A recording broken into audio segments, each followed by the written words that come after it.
Ooh, intro still banging, still good, still good. What's up, y'all? Welcome back to the amazing world of the Cinestro Core. It's your boy Blacksby, aka the Blackolite. Today we are talking about the one, the only, the Acolyte, now streaming on Disney Plus. Amazing series. We have a lot to talk about, so let's just dive straight into it, like we're going into hyperdrive. So guys, we gotta talk. We gotta convene on this, man.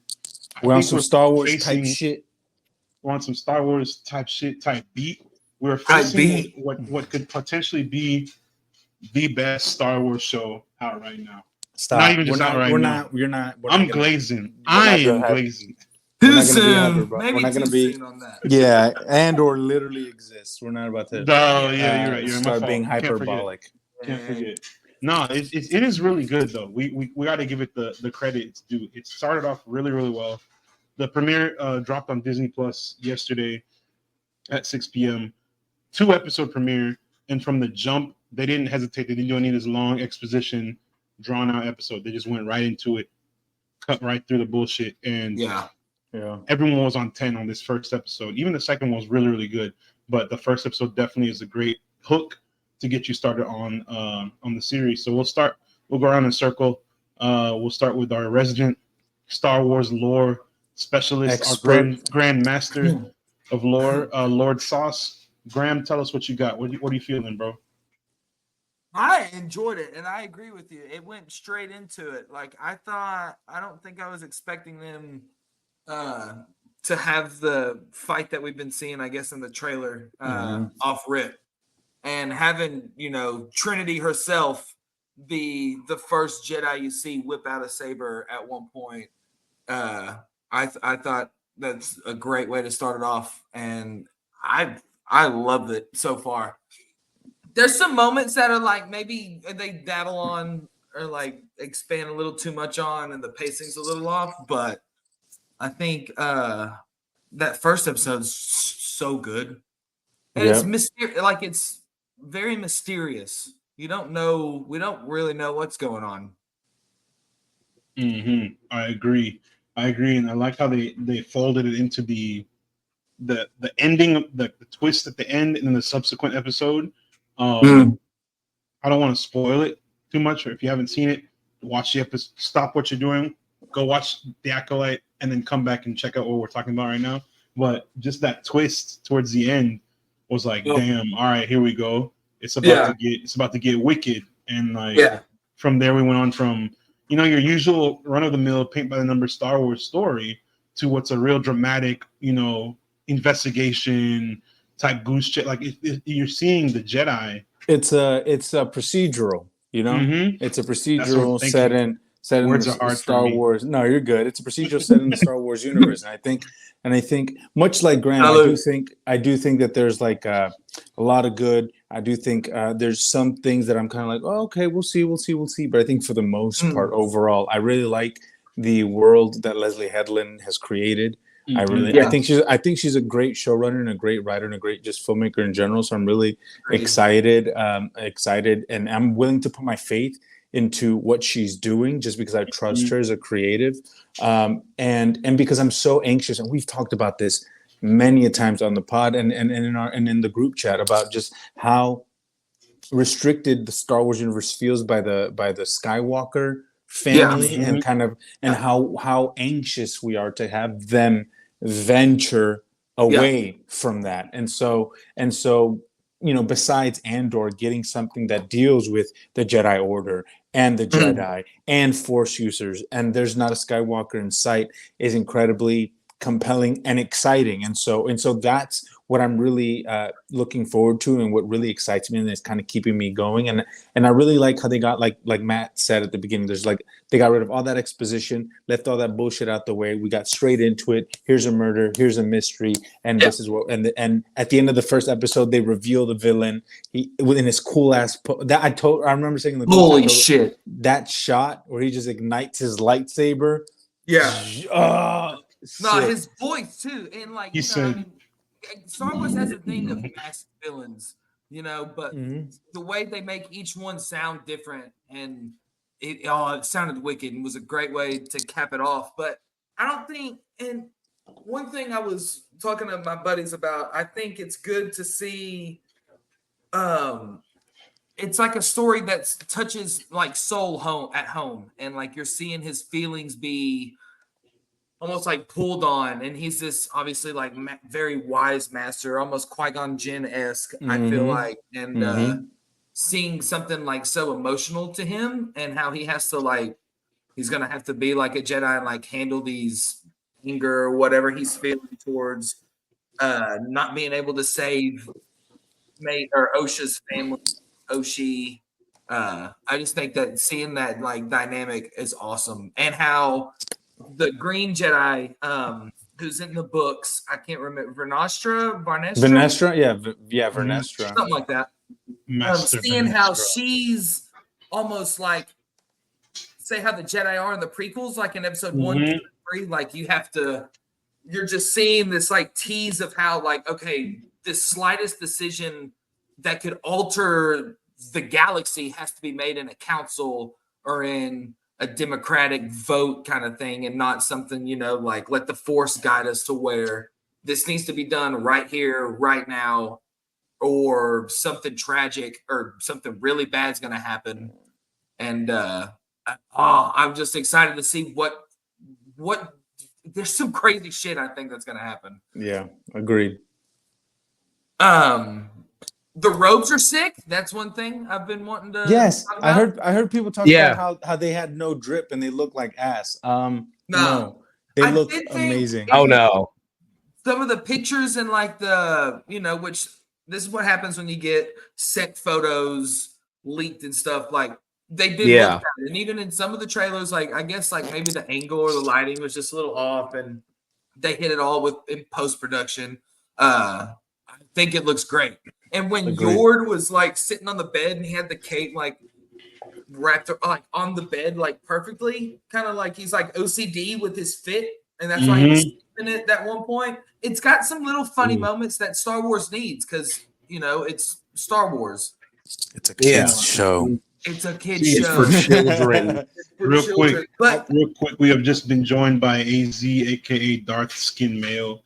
We're gonna go and let him do his pros real quick, what he liked as well, and we'll keep diving into the rest of of this segment before we transition to the next bit. Sithful Rights is awesome. That's a good name, bro. Thank you. All my Blackolites, Black conduct forever. Revan did nothing wrong, yes sir. What murder? Revan X. What murder? Brother Revan X. All right, I'm done. Revan X. Open your eyes if your pineal gland. No, don't listen to me. Go ahead, Easy.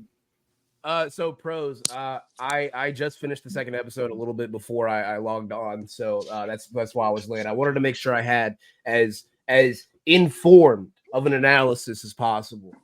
And I'm probably the most lukewarm on Star Wars. I really liked it as a kid, grew up with it, and I think it's really fucking cool. Except it's just in recent years been in this weird, cool side of the pillow thing, to where one side's just like really cool, refreshing, feels nice, feels good, something you can really snuggle up with, and then the other side's just like, Palpatine's return! You will never sleep again! And it's just like, it's a lie. It's a fucking lie, right? And so being able to get more grounded Star Wars is what I wanted. So when we had things like Andor come out, I was like, oh, beautiful. Beautiful, delicious, more of this, right? The Mandalorian, it walked this thin line between being more Skywalker bullshit, but also, things we hadn't seen before. So I like that duality. And then we had Obi-Wan. And then we had Boba. Both things which existed. And I watched them, and I was like, "Oh my god!" And then Ahsoka was just downhill. It just didn't. It wasn't hitting. It was not hitting. An attempt was made.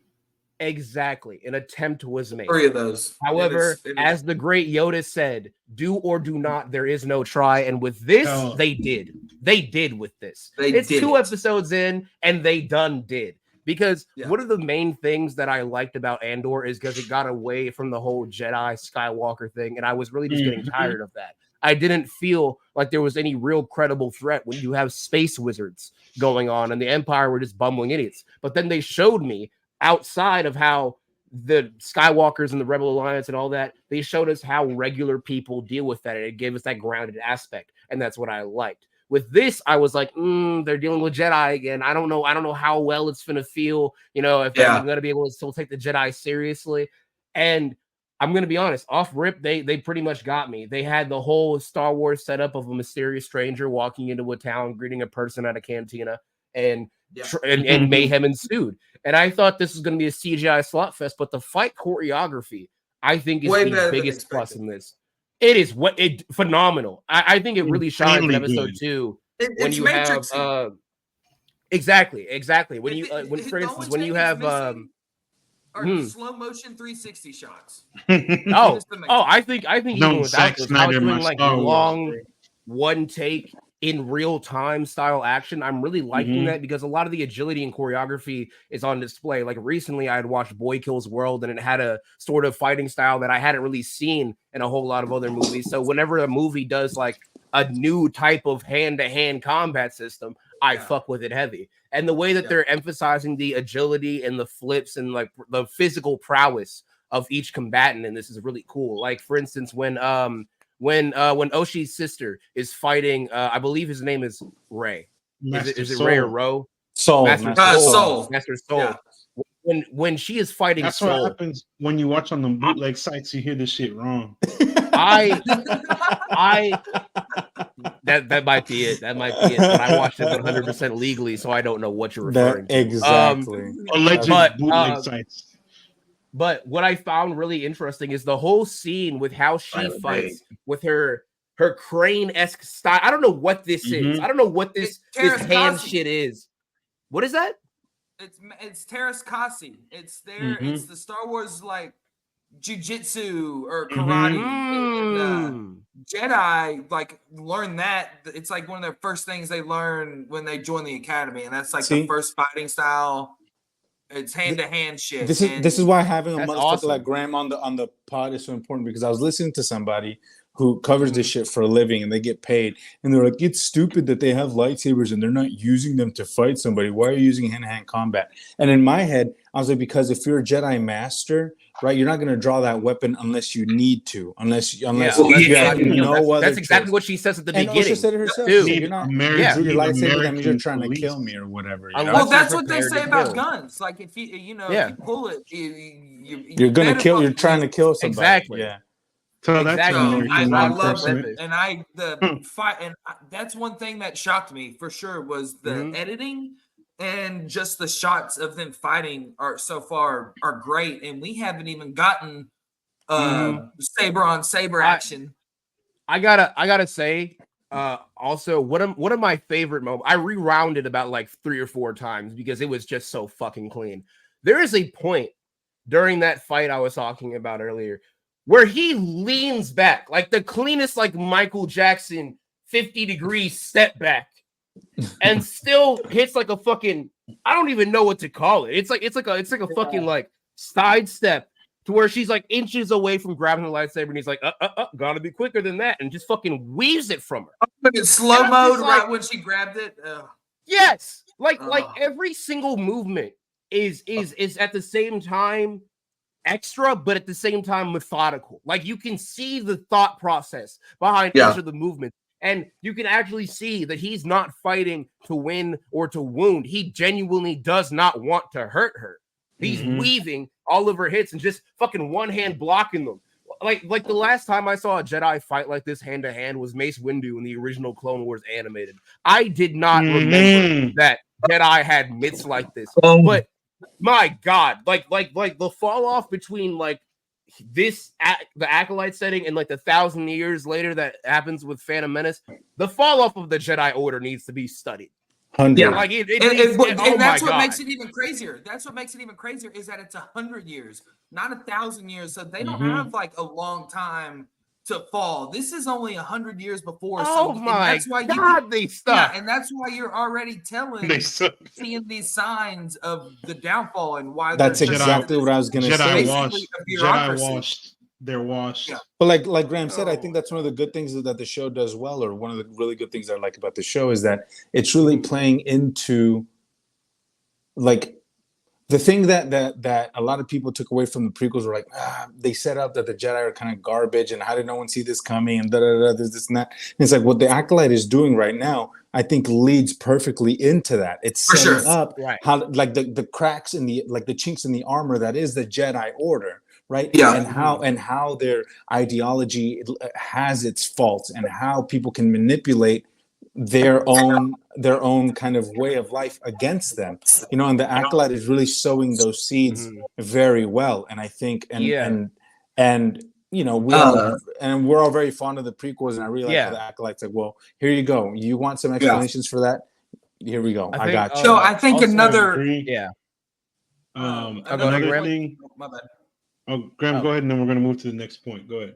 Okay, let me so I think one way Leslie Halen, is it Halen, right? Headland. Okay. Headland. So she said she took inspiration from Knights of the Old Republic 2 with Darth Treya, and I've been playing that recently, and you can the twin that's going after these Jedi, it's showing these bad sides of the Jedi, like when Torben, the one that was floating, who took a vow, whatever, Barshan vow or something like that. Yeah. You can't speak the Bunta poison. Yeah. Yeah, but the vow that he took, why he's not talking. What's it called? The Varsh. What's it called? Varsho vow. Varsho vow. Anyways, you can't talk to anybody for like 15 years. It pretty much is like one with the Force until he snaps out of it, and he admits to making a mistake.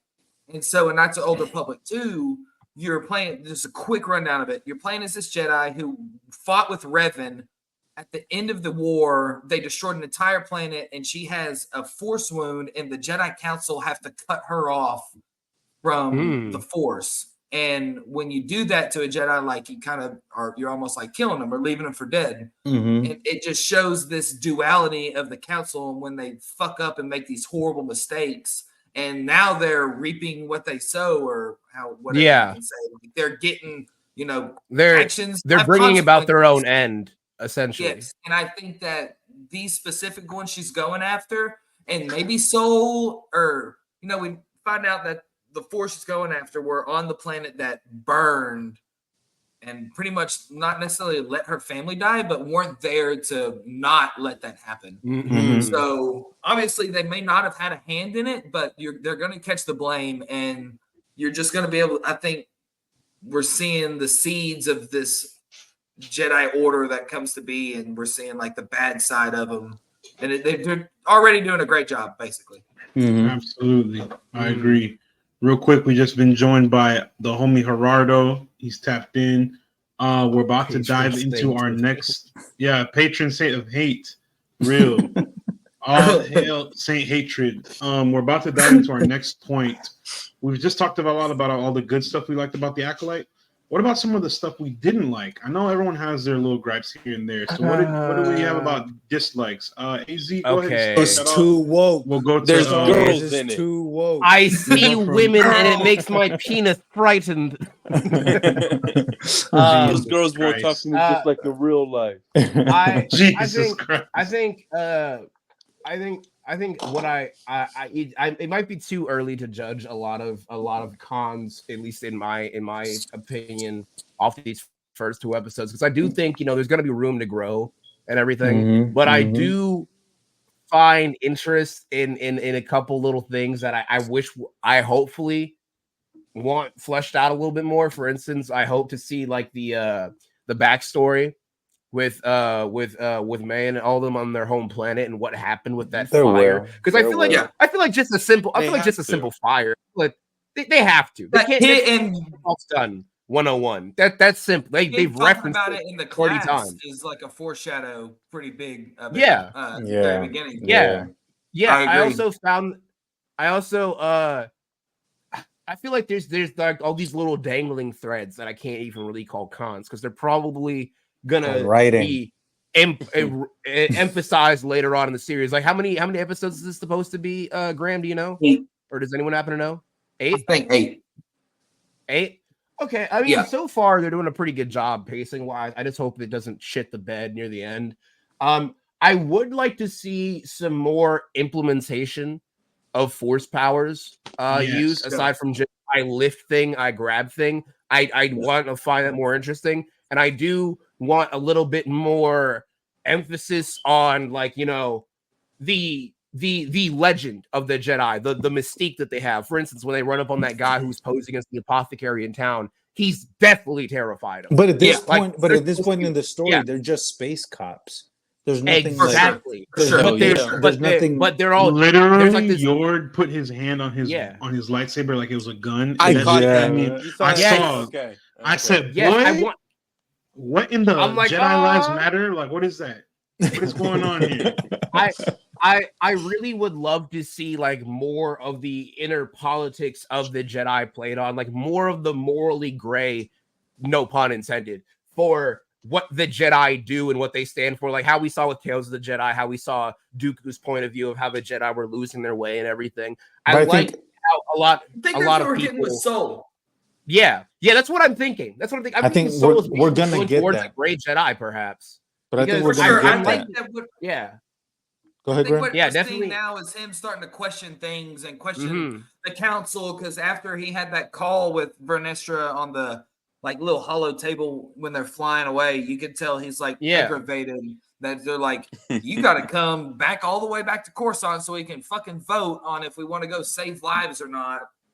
And they said she could be an asset, looking at her as more of a tool than a person. Exactly. And I feel like most of my things are not necessarily cons. They're more so just things that I'm hoping get expanded on. Like I really do want to see the Jedi as an institution be questioned by certain people, because it would also lead into how later on, whenever the Galactic Republic collapses during Episode 3 and all of that stuff happens, quick they were to turn you'll start to see. Yeah, you'll start to see more and more of why people are like, oh yeah, the Empire is cool. I fucking hated the Jedi anyway. You'll start to see more and more about how they view them as more so this oppressive right hand of the Republic as opposed to the galactic peacekeepers, and how that fear and intimidation that guy showed in the apothecary shop is those sentiments are echoed by other people. I want to see more cracks in the Jedi armor. That's what I really want to see. I agree. Gerardo, what are you about to say? Yeah, I was going to say, what are the episodes of the Clone Wars where Ahsoka meets those two brown girls and they hate the Republic? Oh, the fucking twins. We're going to get that, but I just hope that they do it right. Yeah, that's what I want. Do that, but gooder. Yeah, please. Don't do it next week. I prefer. I can't even. The Martez sisters. The Martez sisters. I knew they were bleed. Hispanic or black. Ron Martez. Space Afro-Latinas. The best. You know? I think I really like one of the first questions when you Google Martez sisters is, what was the point of the Martez sisters? That's crazy. People don't understand writing. That's crazy. They said brown people. Back when Star Wars wasn't woke. Back in the good old days. Before I saw all these colors and women on my screen. Ew. My back when the terrorists were white, like my should be.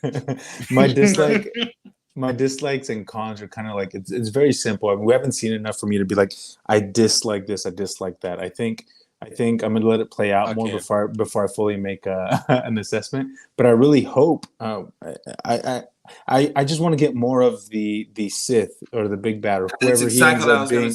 I want more of him. I'm sorry. More Sith. It's called the Acolyte. Yes. So we all came for that. Show us the fucking Acolyte. Yeah. Like I said, that shot is amazing. It's a great tease. Give me more of him. God. Give me him. That speech he said too, like that little monologue. It was like, you can't use weapons, you will fail. And was like, almost. Do we know his name yet? I don't think so. Not yet. We don't know his name. Nothing in the marketing or anything. He seems like a Jerry. I like that. I like that. Jerry kind of. I am Gerald the Sith. Like Jerry Seinfeld, allegedly. Not allegedly. Fuck. What's the deal with Alderaan? And why is not in the But yeah. So that's my con. Not enough of that of the Seinfeld music playing, or just dark side users at all. I feel like if there's a show or like a project in which that would be like the way to that in which you should lean into that, it would be the Acolyte. So give me more dark side, give me more dark side users, give me some evil shit, and like show him being cool and doing cool shit. That's all I want. That's all we want. Graham knows because we talked about this forever ago at the bar. We talked about how Star Wars needs to dive into like the OG Sith stories with Bane and Revan and all the old like all the old old Republic stories. Mm-hmm. pre Plagueis. Paul, Exar Kun, Yeah. like names you And- like wouldn't even. Yeah, and you can lead into it. You can lead. Everyone knows that they're gonna eventually try and lead this into the main Star Wars timeline, all the Skywalker shit, and Episode 1 going forward, all that. But like, we don't have to start there. We can just do all the shit before that. Yeah. Last episode can be a teaser of like a trade You have federation to. shit or some shit like that. You know? You have to have a history lesson at some point. You know what I mean? Like Yeah. I think, especially a Sith training an acolyte, like, you know, at some point we're gonna have to hear this speech about like where they originated from. Like, these Jedi went to this Sith homeworld, Korban, and they mated with these red-skinned aliens, and they made these Real. hybrid you blame I get monsters. it. I get it. Oh, like give us that, and give I us like understand. just give us a little. What do you call it? Like those flashbacks that are like old Mayan looking, you know, that are like just old paintings. Some and, like, hieroglyphics. actually narrating Hieroglyphs. over it, Give us like the hieroglyphs kind slideshow. of stuff. Like Yeah. explaining the dark side, and that would be sick. But that's my only thing. I think that tease we got it at the end of 1 is perfect, and that shot. I mean, I can't like I got goosebumps, and Me too. the way It he was sounded sick. was great, and I'm very yeah. hyped up for it. I think honestly, what the show's done so well with the limited amount of the Sith Lord that we've seen, right? He's shown just enough and done just enough in that first little tease where he ignites his lightsaber and does that little speech to where I want to see more of him, but I also don't know what he's capable of. Yeah. Where I don't know if he's like a threat Maul, that they can manage or if they can't. Yeah, we don't have a power scale for him. We don't know nothing Well, about here's him. the We thing. just know I promise that he's you, really fucking cool. And I Osha about like to pack that. his ass up, even though she hasn't trained in 6 years, and he's Dude, been in dark Inshallah. I hope to Inshallah. God not. That's I hope No, the problem what's with gonna that. happen- That's Cal's story in Star Wars. Who If they- cares? And when that happens, yes, but if they all the sexists on the internet are gonna They're gonna say lose Mary Sue, their Mary Sue. fucking Mary mind. Sue. if And she's in the- black, in the- so they're gonna get racist. It's Look, about to get in the bad, event so. that happens, I hope that they go the route of Hydra, right, within Marvel Comics, where it's like you cut off one head, but we are Legion, we are many, and there's like a looming Graham, threat. me and Graham had I talked hope about they go that. for that. Yes. I hope they go for that. If they Yeah, just body expand this on that. dude, Luis, I hope they expand on that in the background. What were you Well, saying? me and Graham- Luis and Graham, expand on that real quick. I want to hear that.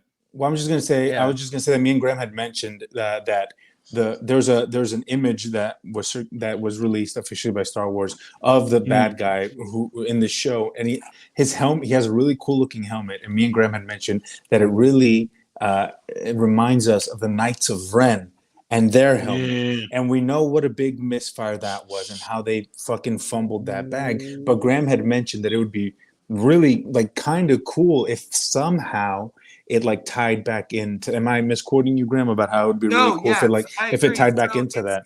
You gotta think it's like a Sith artifact, and the way the Knights of Ren, or like when Kylo took over them, these were all artifacts that the Empire had stored away.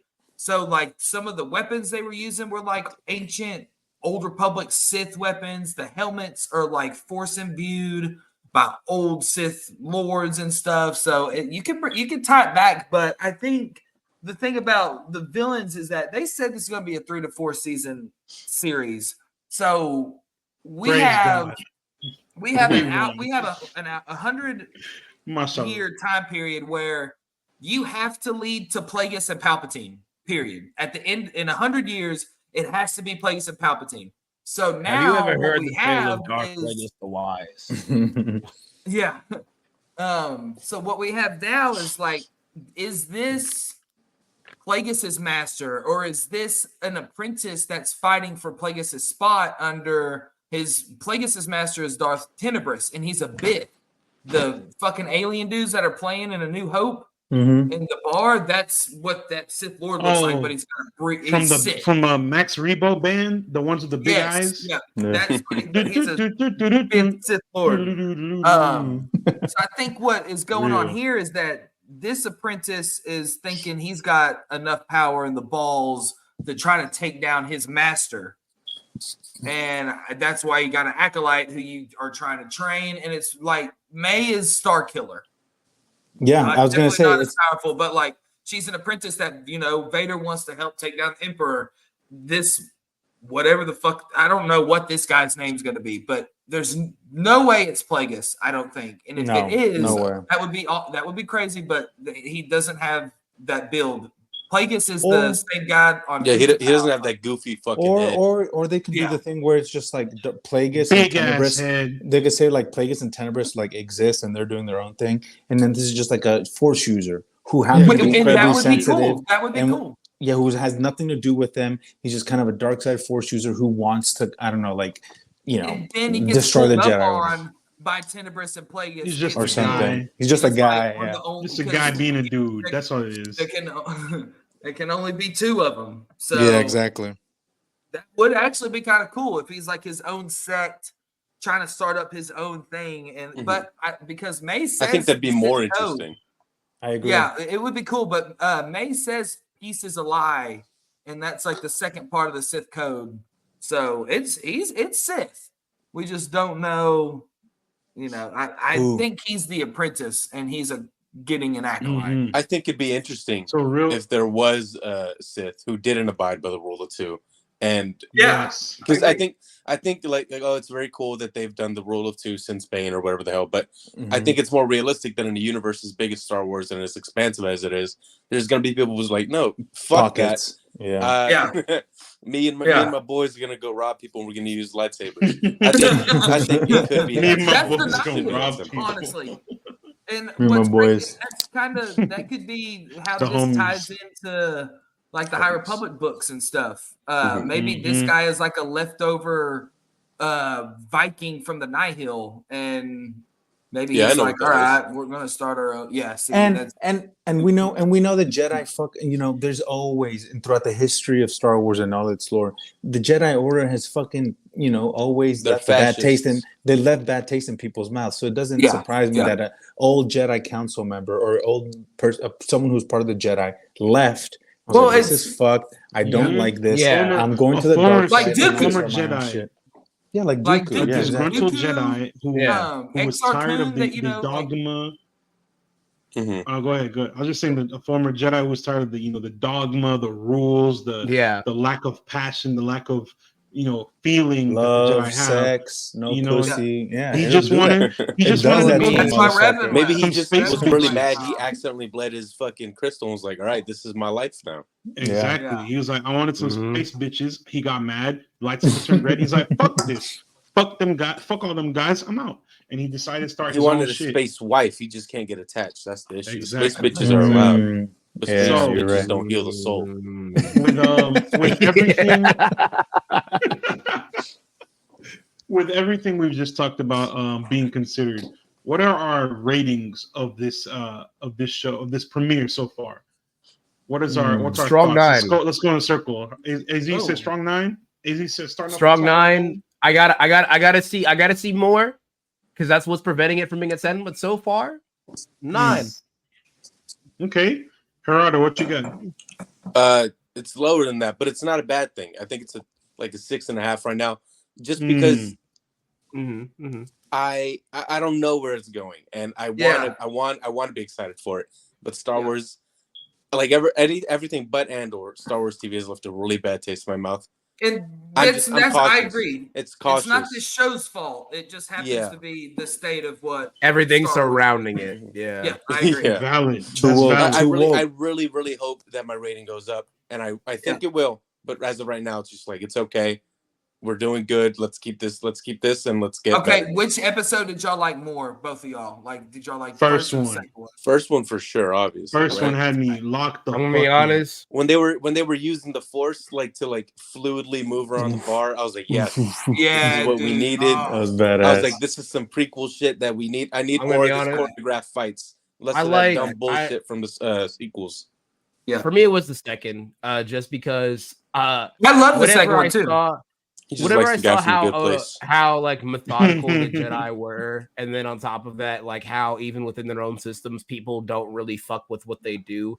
And then on top of that, there was just the whole undercurrent of when that guy was like, "Please don't mind wipe me" or whatever it is you guys do. Like they're actually like afraid. I was like, "Oh, why is that? Why are you afraid of the Jedi? That's curious. Let's elaborate on that." Yeah, space cops. Yeah. I like the interactions between the Jedi's too. Like Yord, I really like Sol and Jackie's relationship when they were leaving, and she was like, "Are we gonna go get Yord?" And she like sounded disgusted. He's like, "What's wrong with Yord?" And like the way he said it, that's just on the actor. He's amazing. Because Yord is a cop. That's why. Lee Jung-jae is amazing, dude. Yord is fed for sure. But he's definitely mad. My homies hate I don't know shit about him, but that boy's shredded, so I like him. Oh, also, one other thing that I thought was pretty cool. Graham, what are those gloves called? You know they look like clone trooper gloves, badass. But also Obi-Wan has them. I don't know what the fuck they're called, but anytime I see those gloves, I'm like, that's cool. I don't know what that is or what the function is, but I need those. I don't know. They're probably made out of Beskar. Possibly, or just kind of like so you can block lightsabers. And, back real then, quick. I think they weren't fighting. Oh, go ahead. I was just saying real quick. What is Graham? What's your rating of this episode? Oh yeah. For both of them. So far. 7.5. 7.5. I need more. It was good, and I agree with Gerardo. It's more the state of Star Wars right now is the reason that's not getting a higher number. I agree.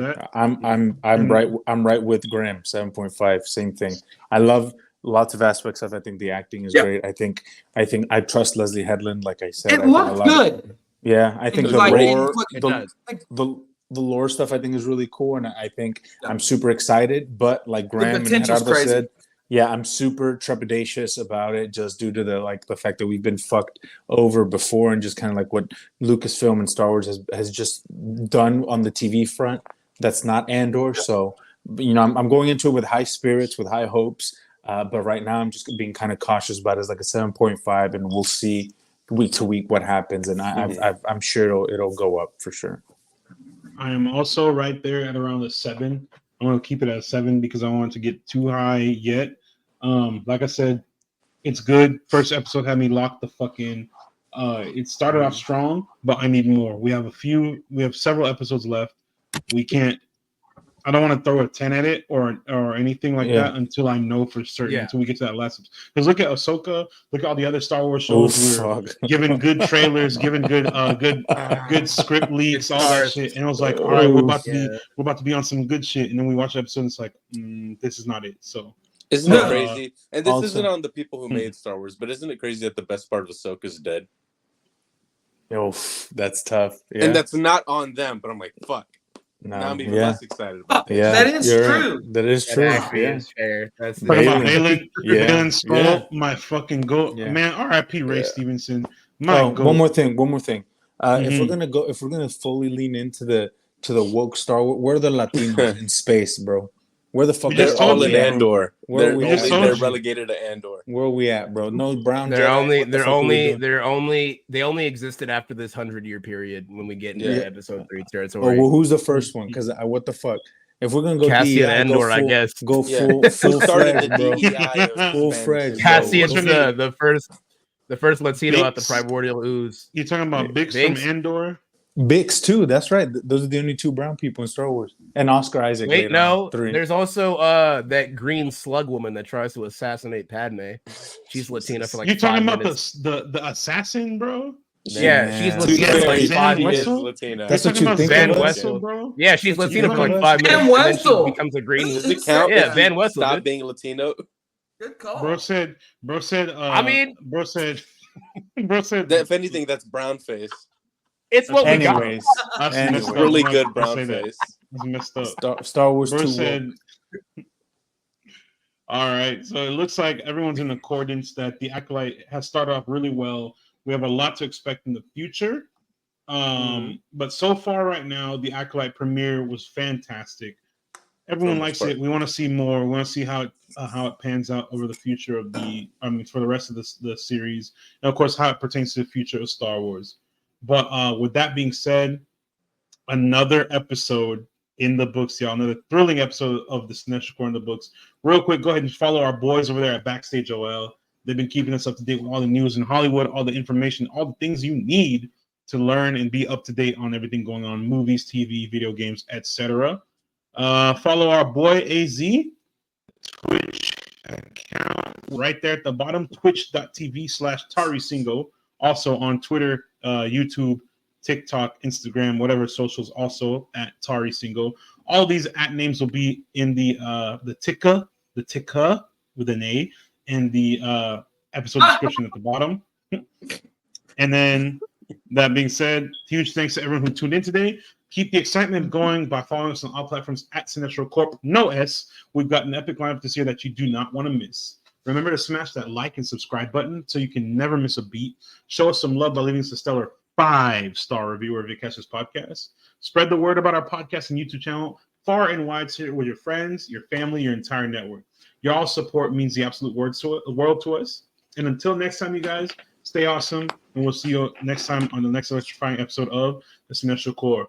Peace out, Girl Scout. Yoda was wrong.